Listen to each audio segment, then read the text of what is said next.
Je suis Alain Viau, directeur de recherche émérite au CNRS, linguiste, et j'ai le plaisir de vous présenter un ouvrage co-dirigé avec ma collègue Svetlana Moskvitcheva, également linguiste et professeur à l'université russe de l'amitié des peuples à Moscou, Ruden University. Cet ouvrage, Les noms des variantes de langues minoritaires, études de cas en France et en Russie, est édité par les presses universitaires de Bordeaux avec le soutien de la Maison des sciences de l'homme de Bordeaux. Il est diffusé en libre accès par la plateforme UNA dans la collection Diglossia. Cet ouvrage, dont la publication a été aidée par le laboratoire ICARE auquel je suis rattaché, résulte d'une recherche dans le cadre d'un projet soutenu et validé par le Centre d'études franco-russes du CNRS à Moscou sur les années 2019 et 2020 et avec la collaboration de chercheurs français, entre autres d'ICARE, russes de la Ruden University et également de l'Académie des sciences de Russie. Il traite des noms qui sont attribués aux variantes de langues minoritaires. En effet, ces noms présentent certaines caractéristiques de notre point de vue et nous avons choisi pour cela des terrains qui nous ont paru tout à fait référentiels pour aborder la question.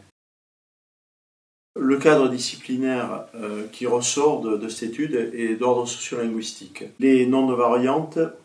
Pourquoi c'est important? C'est tout simplement parce que pour des langues minoritaires, je le rappelle, il y a, lorsque la variété commune est peu développée, ce qui n'est pas assez souvent le cas, un intérêt particulier qui ressort à travers le nom même de la variante, un intérêt particulier porté au groupe lui-même qui est locuteur de cette variante. Si le terrain français est beaucoup moins riche de ce point de vue, nous avions deux points d'ancrage importants. L'un avec le basque, qui est une langue très ancienne et non indo-européenne, alors que la Russie a plusieurs langues, disons, qui ressemblent à cette configuration, dont l'intérêt était évident de notre point de vue sociolinguistique. Comment telle langue est abordée, comment elle est gérée d'un point de vue sociolinguistique général et politique, bien évidemment, parce qu'on retrouve toujours le champ du politique et du juridique à travers ces cas-là. En Russie, nous avons mis l'accent sur des langues tatars du bassin de la Volga, en comparant avec aussi des langues de la famille finno-ougrienne, telles que le mordve et le mari, et aussi des toutes petites langues de la sous-branche finno-baltique, Vot, Seto, Ingria. Et enfin, avec une dernière comparaison, avec des langues du Pamir, indo-iranienne, du Tadjikistan autrefois dans l'Union soviétique et maintenant dans un État indépendant, le Tadjikistan. Côté français, la comparaison s'est attachée principalement au cas de l'occitan et au cas du basque. Dans la diversité de ces cas, sur ces deux grands terrains, il y a deux choses qui ressortent. C'est tout à fait pertinent par rapport à l'occitan. C'est le cas d'une langue très peu standardisée et qui, de ce point de vue, à notre avis, favorise l'utilisation d'une variété de variantes qui concurrencent en quelque sorte le nom global de la langue qui va être occitan en l'occurrence. Alors que côté basque, on a du fait d'avancées du côté de la standardisation de cette langue et de son officialisation, il faut bien dire, les deux s'alimentant mutuellement, donc un plus grand centrage sur le nom global, à savoir basque ou euskara. Pour l'essentiel, notre méthode de travail, qui a consisté de façon classique à nous référer à la littérature spécialisée en la matière, s'est appuyée sur des enquêtes de terrain par entretien.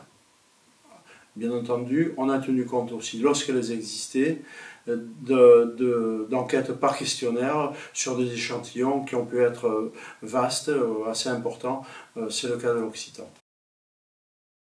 Nous avons cru avancer dans le domaine de la typologie sociolinguistique des langues minoritaires à travers cette question particulière de nom qu'on leur donne. Également, une approche, je dirais, de façon un peu prétentieuse, théorique, pour savoir pourquoi telle ou telle tendance.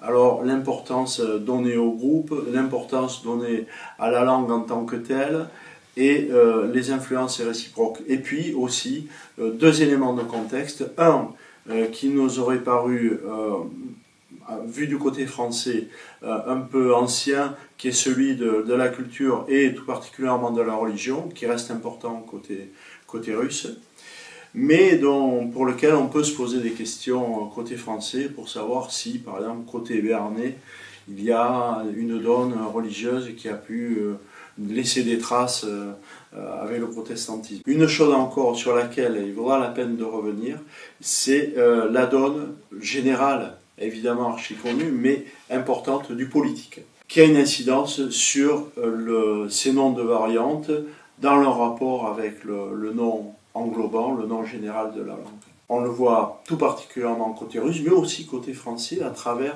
les pratiques politico-administratives des ministères, côté russe, de l'idéologie communiste des années 20, sur telle ou telle orientation qui aboutit à privilégier tel ou tel nom de langue ou de variante qui finalement s'impose à un domaine géolinguistique particulier. Vous pourrez avoir accès au contenu de cette publication sur la plateforme Ouna et en télécharger le contenu sous le format PDF.